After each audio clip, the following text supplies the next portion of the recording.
The process of applied functional science is the transformation of the notion into the motion. From the Gray Institute, I'm John, and this is the Gray Institute podcast.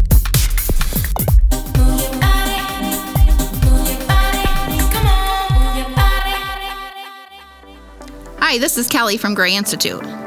You are cordially invited to join Dr. Gary Gray, Father of Function, and Doug Gray for the Chain Reaction 2-day live virtual experience, a 2-day seminar that will provide immense value and immediate impact to your craft. Chain Reaction will empower you, the movement professional, to better serve and enhance the lives of your patients and clients in the areas of analysis, rehabilitation, training, and prevention. Register at www.chainreactionvirtual.com. The Chain Reaction 2-day live virtual experience is November 7th and 8th, 2020. You will have access to the event video and content for 30 days, even if you cannot attend any or all of the 2-day virtual event. We have an early bird rate of $445 through August 31st, 2020, $495 afterwards.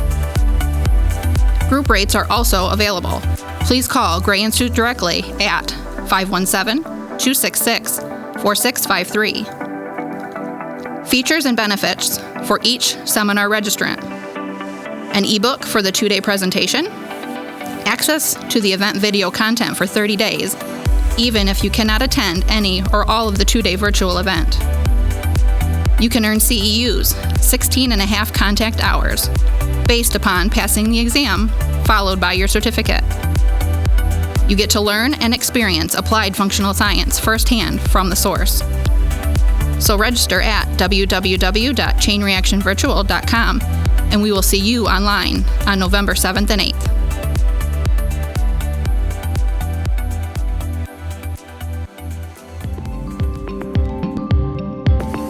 Gray Institute is internationally acclaimed for its innovation, development, mastery, and delivery of applied functional science, AFS. AFS is based on scientific truth, not theory, of how the human body moves in all 3 planes. AFS allows movement professionals like you to apply the best, most effective, and most efficient movements to any individual based on specific needs and goals.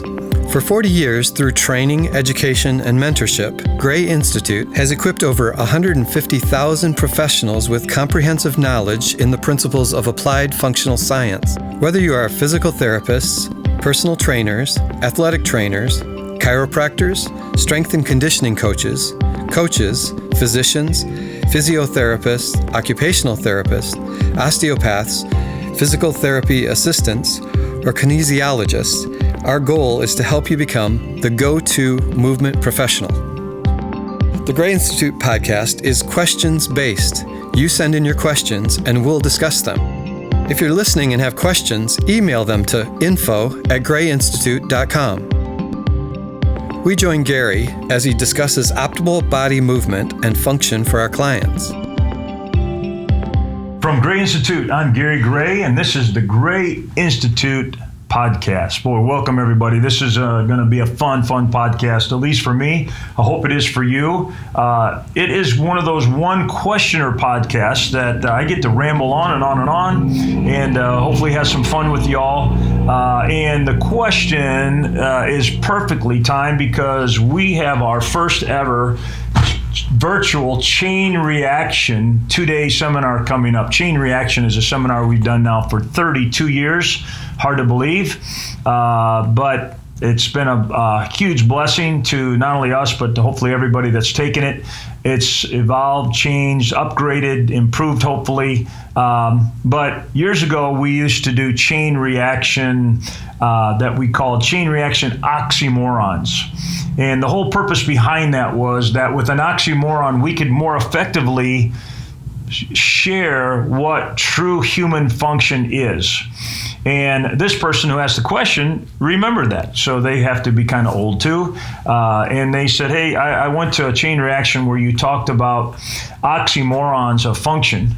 And that seemed to give me a better idea of what I need to be thinking about in order to help my patients and clients. Can you recall some of those oxymorons and share them with us? And I go, oh, yeah. In fact, that'd be a lot of fun. So today is called Chain Reaction Oxymorons. Now, as you all know, an oxymoron is a kind of an apparent contradictory terms. When they appear in conjunction, they give more meaning. Another way to say it is it's not either or, it's and.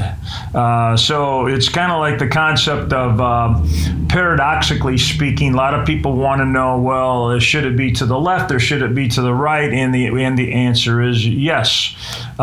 Should it be up? Should it be down? And the answer is yes. Should I do that or should I do that? And the answer is yes. And what's fascinating about human function is it's paradoxical in nature and it is oxymoronic in nature. And therefore, we take advantage of oxymorons to share. And I'd like to share oxymorons with you. So hopefully it'll help you even instantly now think about strategies for your patients and clients.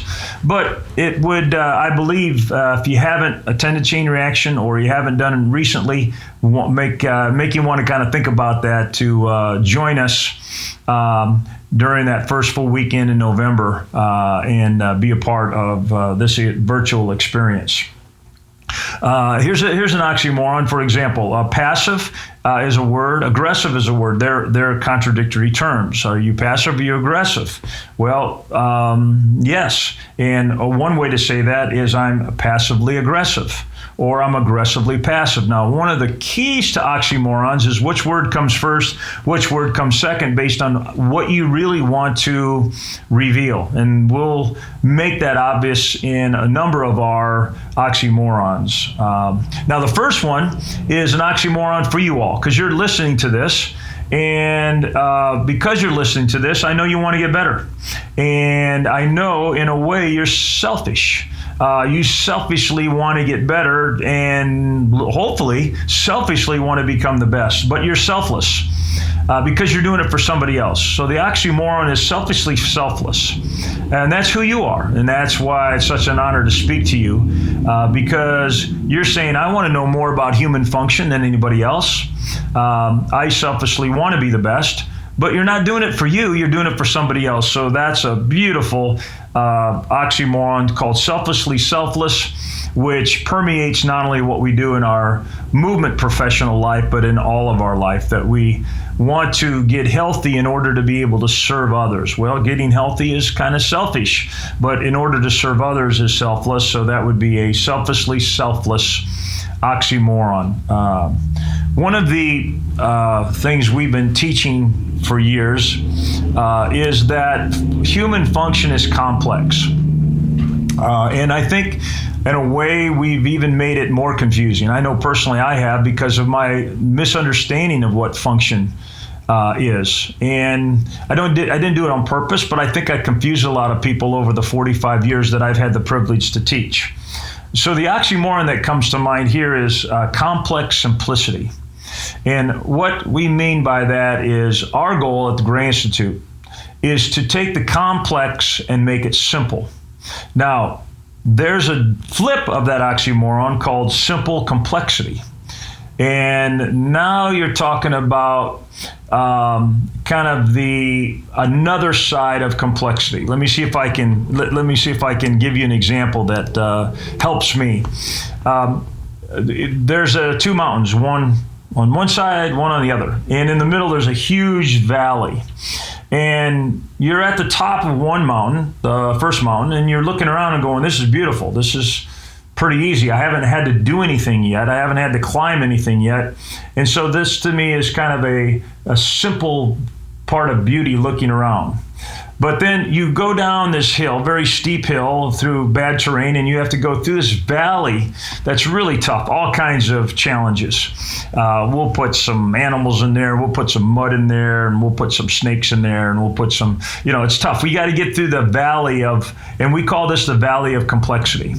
But then when you get through there, you got to climb this other mountain. Okay, you're fatigued and it's hard, but you climb up. But when you finally get up there, you look back and you know what's in that valley, because you've been through it. Now, when you're on the other mountain, you didn't know it was in the valley. You just thought, well, okay, this is pretty easy, pretty simple. And what we pride ourselves in is that we really believe in order to make our ability to help our patients and clients simple and obvious to our mind and obvious and simple for our clients to perform, is that we have to go through the valley of complexity first. Now, if you look at it the other way, that say, well, if they're simple on both sides of the mountain, doesn't it seem a lot simpler to not have to go through the valley of complexity? Well, a lot of systems do that. I was listening years ago to one of the co-creators of a movement screen that is theoretically, they call it functional. And I kind of challenged them. I said, how did you come up with these 7 particular tests? And their answer was pretty powerful. It's real simple. It's simple to teach. It's simple to do. It's simple to score. But it's not based on anything functional. So you look at like one of their tests where they lay on a table and they lift the leg up. Yeah, that's really simple. If it goes to 90 degrees, we give it let's say a 3. If it goes, kind of close, we give it a 2. If it goes part way up, it's a 1. That's pretty simple. But you haven't gone through the valley of complexity to find out that's not a functional test. So even though it's simple, and I'm going to say this hopefully very respectably, it's on the stupid side of simple. It's on the ignorant side of simple. I can make something simple for you, but if it's simply not what you need to be doing, it's not right. It's not the right kind of simplicity. In fact, it takes simple and makes it complex as opposed to making the complex simple. Now, I can't tell you we always do a good job in that, but that's our goal, is to say this human body is a miracle. It's complex, but we're going to understand it so well that we're going to make our assessment technique simple and our training and rehabilitation technique simple, but we got to learn the truth, which is complex, to come up with the strategies. And so we're after going through the valley of complexity, coming to the mountaintop of simplicity, and earning our way there, as opposed to having somebody hand us a bunch of techniques or tests that aren't functional, aren't movement, don't make sense, but they're simple. And sad thing is, a lot of people are willing to accept that. I want quick and easy, simple. I want my hamburger now. I want the drive-through, and I want it simple, and I don't want this to be difficult on me. So it's a tough one. It's kind of separates what I call the movement practitioners who are selfishly selfless, those who are really willing to put in the work in order to serve others better. One of the primary oxymorons that we use a lot in chain reaction and applied functional science is causative cures. I have a client that I have right now that last week we were encouraged because he's a very, very good triathlete. But over the last number of months, he's been unable to run because of back pain. And of course, when he went to his doctor, and even when he went to his therapist, they said, well, you're a triathlete, you can still swim and you can still bike because running's hurting your back. And I said to him, no, if we understand the cause of the pain in your back, which has nothing to do with your back, then we can turn the cause into a cure. In other words, we can turn running into the cure. So if I went to the doctor or the therapist and said, what do you think's causing their back pain? They said, well, you ding-a-ling, it's because of running. Well, no, that's an activity they do. Their body, because of something, in this gentleman's case, it was his hips and his thoracic spine, put abnormal stress on his low back, and therefore he couldn't run. It hurt when he ran. But I shared with them, we're going to turn running into the cure. Oh boy, that was encouraging to him, because by now he's running and it feels good to run. And I said, if the hips are moving well and the thoracic spine's moving well and the transformational zones of running, then literally running is going to help your back. It's going to restore what we need, and it's going to take away the abnormal stress to the facets and to the ligaments and to the discs. And so we take advantage of about everything we can to create this oxymoron for causative cures. Not every cause we can transform into the cure, but if it's a thing they enjoy and they want, and especially if they need to do, we'll work our tail off to make sure that it becomes a causative cure. Well, an oxymoron that we're well known throughout the movement world is what we call integrated isolation and isolated integration. And this oxymoron emanated from me making huge mistakes early on in my career, where what I did is I did a lot of what's called isolated integration. Here's what I mean by that. I concentrated on integrating every joint in every plane of motion with every muscle group I could to allow the patient or client to accomplish what they wanted to accomplish, and they could do it. However, if they went out into real function and then had to do it in a different way, and instead of having everybody be a friend, that some of the friends were removed, then all of a sudden they wouldn't be as successful. And therefore, I quickly realized I didn't isolate well. Well, back in my day, isolation was done artificially. For example, if you isolated the knee, you put somebody on an isokinetic knee machine and you had them extend and bend their knee to artificially strengthen the quadriceps and hamstring. Now, we know that that machine doesn't pass the litmus test. It's 0 for 14 in our functional spectrum. But in a way, isolation, that's a good strategy, but isolation while integrated is the best strategy. So if you're listening to this and maybe not driving, but you could stand up, if you stood up and squatted at the same time, reach your hands down towards the ground, what we're doing there is we're integrating the butt and the hamstring and the calf and the thoracolumbar fascia to help your knee decelerate knee flexion. If you did the same thing with your hands above your head, so put your hands above your head and kind of put them behind you, now squat, now all of a sudden the knee goes, wait a minute, where did all my friends go? And I said, well, I tricked them. I told you to keep your hands over your head, which kept your hip extended, didn't allow you to use your calf as much, didn't allow you to use your trunk as much, and therefore I basically did what we called integrated isolation. So I isolated out the knee in this case in the sagittal plane while it's still integrated, not artificially on a knee table. Now, we spent a lot of time in chain reaction talking about that because that's the key to chain reaction biomechanics. Do you know enough about the function to initially create isolated integration, and then do you know enough to gradually create integrated isolation at the various joints and the various planes of motion for that particular activity? Because that should be the progression of movement through tweakology that we should do with everything we do, whether it be prevention, whether it be performance, whether it be rehabilitation. Now, some of you might say, that's fascinating. Let's go deeper. We don't have time to go deep in all these. And of course, I'm trying to con you into, learning more from us. But I just want to kind of get you thinking, wow, that's a pretty cool oxymoron. That makes sense to me. One oxymoron was taught to me by Dr. David Tiberio. Is called ambiguously clear. And he came up with this oxymoron when he realized that when we facilitate movement that creates motion at joints, that turns on proprioceptors, that then turns on muscles to control movement, to allow us to do what we want to do, that the information from a group of proprioceptors with the same features, let's say the Ruffini endings, basically create an ambiguous signal to the body.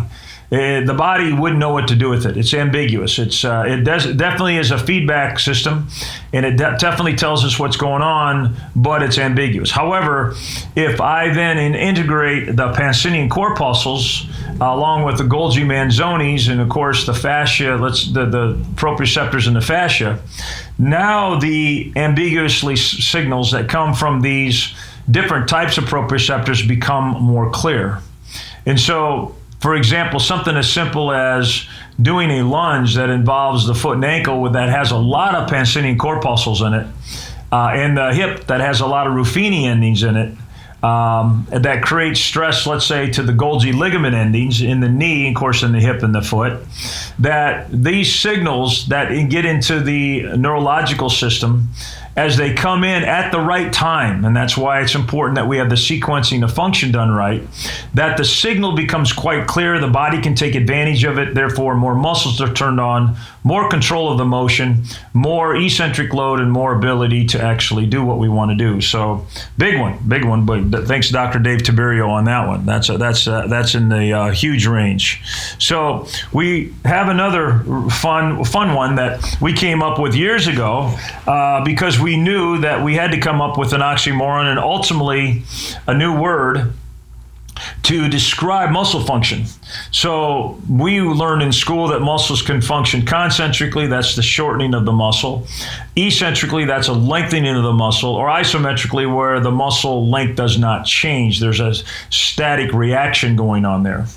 The problem with that is when the human body gets up and starts moving, that because of mass and momentum and gravity and ground reaction force and the muscle reactions themselves, that motion is created that is controlled by muscles because of the stimulation of the proprioceptors, where when we really look at what's going on, the muscle is functioning eccentrically and concentrically and isometrically at the exact same time.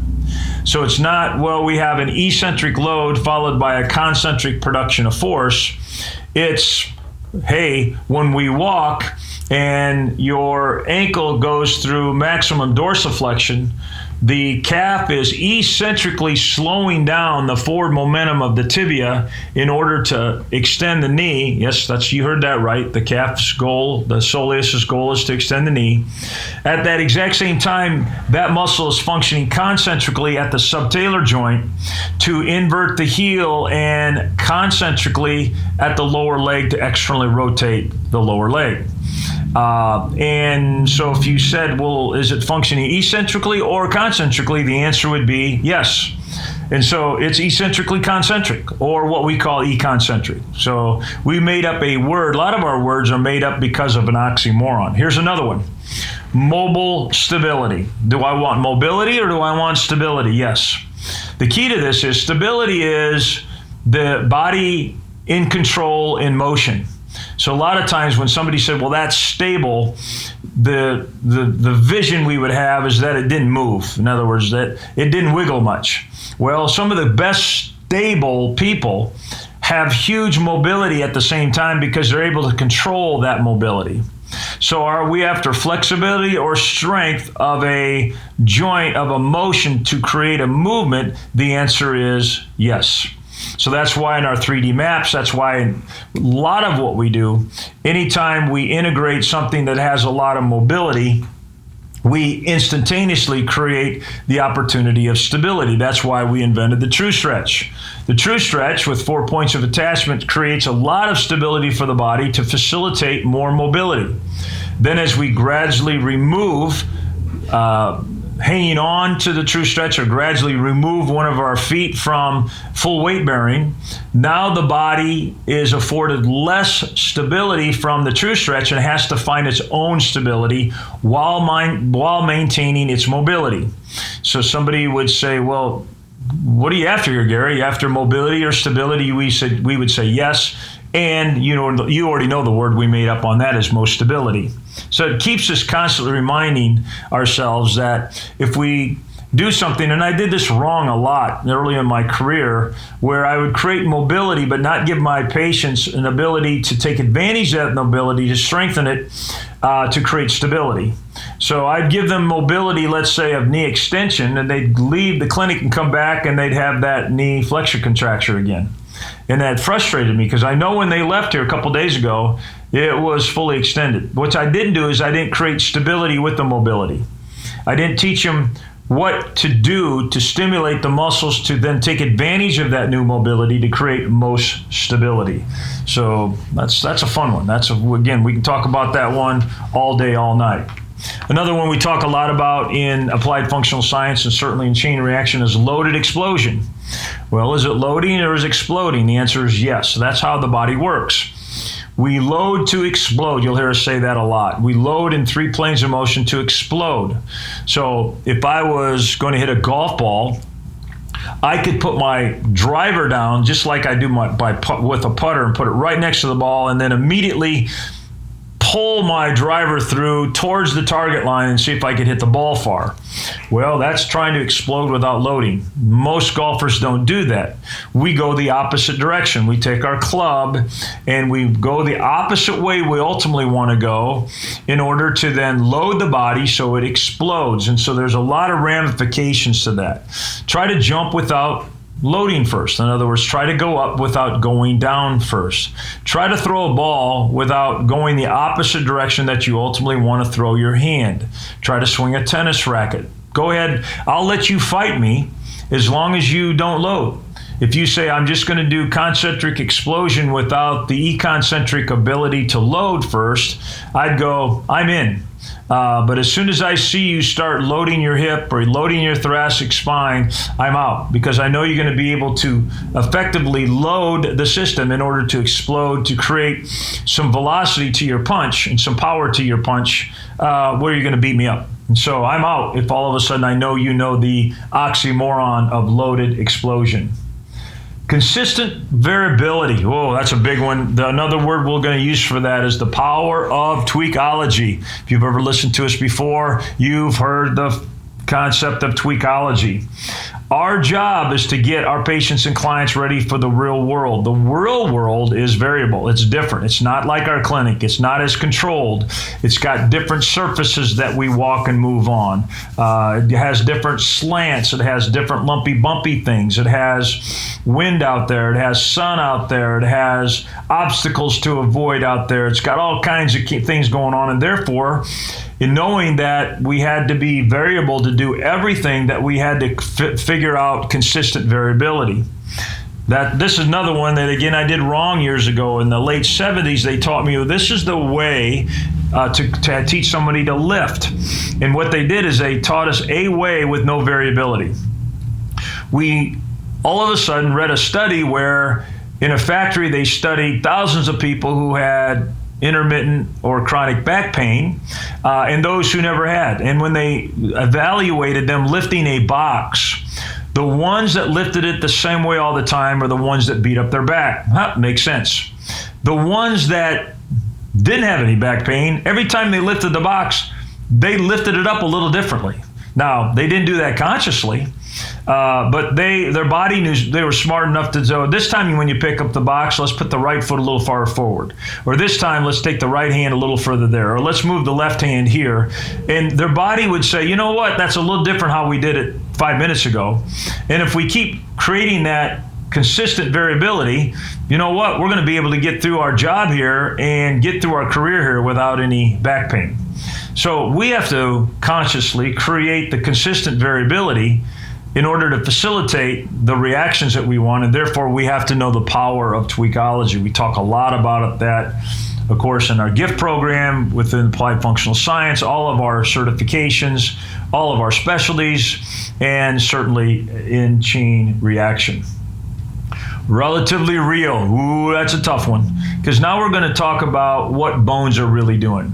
Now, bones rotate, they translate, but when they move, the bone movement itself is what it really did, okay? But it doesn't really have any significance to us yet until we apply it to another bone. So if we have the knee and we have a femur and a tibia, all of a sudden the tibia can be doing something and the femur can be doing something in real space, and we will describe that, but it becomes significant if we can describe what relatively is happening at the knee, therefore relatively real. So, for example, if you sit me down on a table and you would put a pin in my tibia and you'd have me extend my knee, you'll see my tibia externally rotate. They call that the screw home mechanism. Those of you who learned that go, got it. Here's the problem. In function, that's wrong. Not only wrong, it's the opposite. So if you put that same pin in my tibia and you let me walk, you're going to see as my knee goes through extension, the tibia externally rotate. And you're going to say, well, that's what we just said. We said when you're sitting there, and you extend your knee, the tibia externally rotates, screw home mechanism. And Gary, you just said that when you're walking, that tibia externally rotates. That's the real bone motion of the tibia. The femur, at that exact same time during gait, is externally rotating faster. In fact, a lot of the external rotation of the tibia is because of the external rotation of the femur, because of the end range internal rotation of that hip. Hopefully that was confusing. But when you see it, it's like, well, of course. But if the femur is rotating externally faster than the tibia, in relative terms, that's internal rotation. So for years with my manual therapy technique, I was doing the wrong thing. Not only wrong, opposite. Opposite is wrong. It is more wrong than just a little bit wrong. So we constantly ask ourselves, what's the relatively real thing going on there? Because that's what I want to produce if I'm going to enhance function. That's why we have our manual therapy techniques called functional manual reaction. What is the function first? If I looked at the function of the knee during extension and saw that it was really internal rotation, I would have been smart enough not to believe the books who tell me it's external rotation. So it allows us to have the power of thinking on our own, which is really the power selfishly we all want to have in order that we can become selfless. Unstable balance.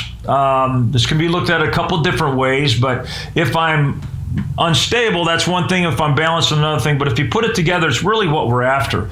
We need to create clinically controlled environments where we create instability that we have to then find our balance. So we want them to be a little bit unstable, but then have to capture that unstableness and then be able to come back home and create balance. Now, I was taught that a functional balance test is standing on one leg and not moving. That's not functional unless you have certain dance that you have to stand on one leg and not move.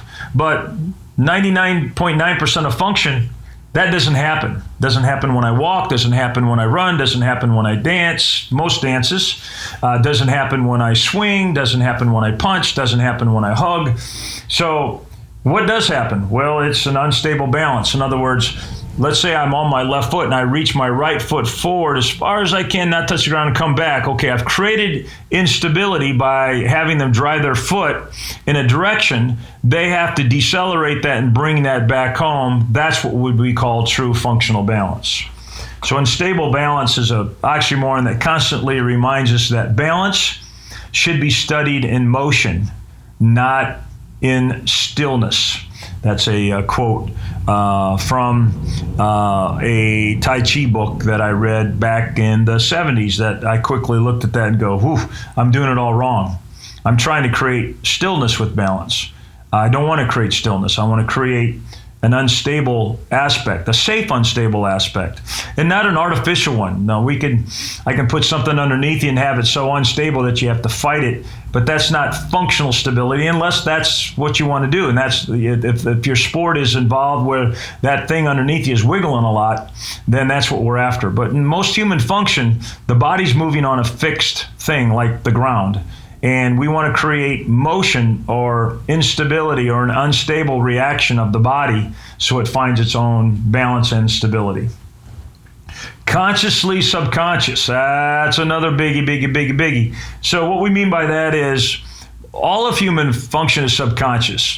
For some reason, somebody started teaching me that you could have the brain tell the VMO what to do, or the transverse abdominis what to do, or contract your butt and squeeze a dollar between your buttocks and your crack, and that is about as artificial as you can get. And to remind us that that's not a good strategy.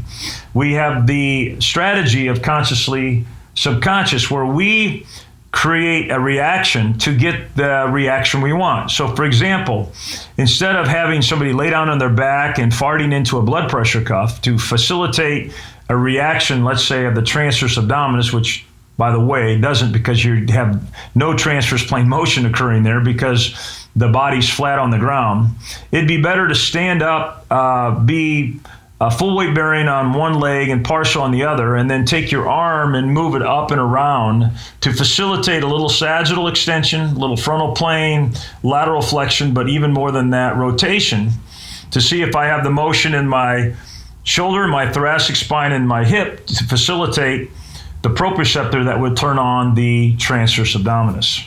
So why do so many transverse abdominis get turned off and people have back pain?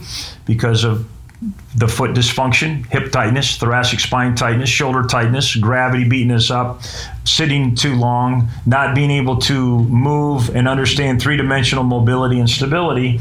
And therefore, we, the practitioner of movement, the scientist of movement, need to understand that we need to assess that and then use tasks that the person knows, such as take your foot here, take your hand there, have your eyes look there, in order to get the reaction that we want, it to happen, that reaction to happen subconsciously with doing a conscious task. Harvey Penick was amazing at that. He could get you to do what he wanted to do in the golf swing without telling you, because he would consciously have that thing happen subconsciously. In other words, he would say, when you take your club back, I want you to feel like you got a bug under the inside part of your right heel. And as you take that back, I want you to squish that bug. In fact, sometimes he'd put like just a little clump of grass and say, I want you to squish that clump of grass. So as we took that back, we would squish that grass, which would immediately keep the foot more everted in the transformational zone as it went through inversion to create the reaction he wanted. So that would be consciously subconscious. Guided freedom is another phrase for our FMR. So when we create freedom of the body to choose another path, then that's powerful for our patients and clients. But it has to be a safe path and a free path. In other words, free to go. So when somebody chooses a path that is an abnormal compensation that causes pain, our job is to create a new path of movement for them that would create motion that wouldn't be destructive, let's say, to a particular part of a joint. Well, in order to do that, many times we have to do what we call guided freedom. We would then guide that motion of that joint, that movement of the body, with our hands, consistent with what would happen during function, in order to create freedom of the body to then choose that path when it's out on its own. So when they're not in our clinics, that are not in our studios, that are not in our gyms, that we can now facilitate that, and we simply call that guided freedom. That's a big one. The gift is 40 weeks of learning guided freedom, because you become a functional manual reaction certified specialist. But we have to go through the valley of complexity to get there. I can't tell you a bunch of rules, concave, convex rules, or push that, or jerk that, or jerk this, or snap that, or snap that. I have to first of all teach you what happens in function during that activity, and then you get to use your guidance of your brain, of your heart, and your hands to facilitate freedom, to allow that person now to use that new movement, no longer the path of least resistance. In fact, you create a new path of least resistance. And therefore, that new path of least resistance becomes a guided freedom. So we also have what we call anticipated surprise. And this is a big, big biggie, simply because we don't know what we're going to get when we get out there in the real world, but we have to anticipate it. And therefore, we have to get our patients and clients ready for it. So we have to anticipate the surprises, and we have to prepare them for that. So for example, a surprise could be that I'm rebounding the ball, but the ball is not coming directly to me. It's way over my head. In fact, it's to my head and a little bit to my left, but because of the way I jumped, I'm going to be coming down on my left foot first. And my hands are reaching for the ball, which extends my left hip and reaches to the left, which abducts my left hip and reaches way around, so it rotates my left hip in external rotation. And when I hit the ground, my foot, I know, is going through eversion. Talus is going to go down and in, and it's going to drive the knee into internal rotation and abduction, with the butt trying to decelerate that with extension, abduction, and external rotation. I just set myself up for an ACL tear or a labral tear. And so, surprise, boy, if all of a sudden we didn't provide that opportunity in our training and conditioning, especially our prevention and, of course, in our rehabilitation, it's not a good surprise. If it's an anticipated surprise, if the body, when it does that, says, been there, done that, can handle that, give me what else you got, then now we got ourselves an oxymoron deal. Our job is to anticipate the lot of variability and consistently provide that, so it's an anticipated surprise, a welcome surprise, so to say. Strangely familiar is another way to describe that. We want to allow our patients' clients' bodies to not just always kind of follow this thing that is, the perfect way to do it, or this is what's going to happen. We want it to kind of feel strange to them, like, wow, this is a little bit of uniqueness, but we gave them enough training that strangeness is familiar to them. In other words, their proprioceptors go, yeah, this we don't do this all the time. This is kind of strange. This normally would have created an injury in our body, but because of the power of tweakology and consistent variability, this is strangely familiar to us. And because of the familiarity, we know how to quickly react and turn on the right muscles to decelerate that so you don't tear yourself up. And so that's a big one. A couple more, and we got her whipped here. We have a lot more, though. I'm just throwing some of the top ones at you. But you can see where this kind of gets kind of fun, because as you know the oxymoron, it means you know the strategy, which means you know the truth it emanates from, and therefore it allows you to develop multiple techniques. Inconspicuously obvious. So is it inconspicuous or is it obvious? It's yes. Well, how does it become that? Well, we got to know our functions so well. So when we assess somebody with 3D maps, we're trying to find the hidden gems. We're trying to find what is the body hiding. 3D maps forces the body to show us what it's got and what it ain't got, and therefore it is an inconspicuously obvious assessment.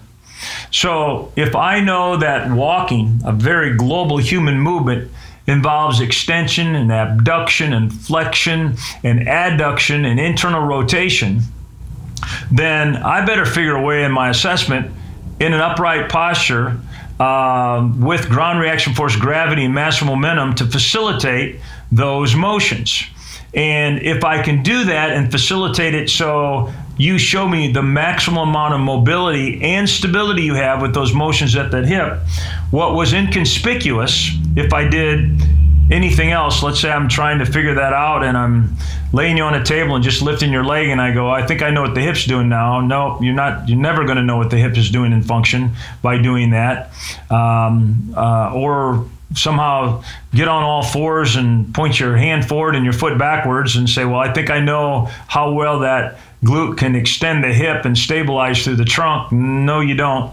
That's not even close to what happens. But if we take it through 3D maps will all of a sudden allow that inconspicuous lack of mobility or stability to become obvious to us. That's what we want to do. We want our exercise programs to do the same thing.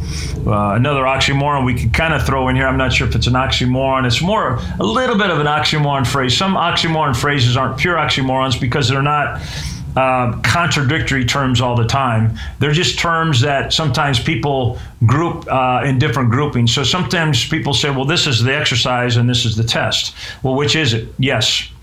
So, here at Gray Institute, we say, if done right, the test is the exercise, and the exercise properly tweaked is the test done better. And so we could call it a tested exercise or an exercise test for that particular oxymoron to allow us to understand how we should assess and how we should treat.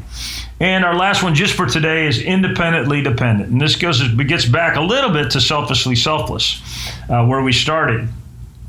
And what that simply means is my ultimate goal is to make my patient or client independent of me. And I want to do that as soon as possible. I don't want them to be like, well, I'm not going to get better unless I go see Gary. I want to make a great home program for them and really incentivize them and engage them and empower them and encourage them so they can know that they have the ability to get better on their own.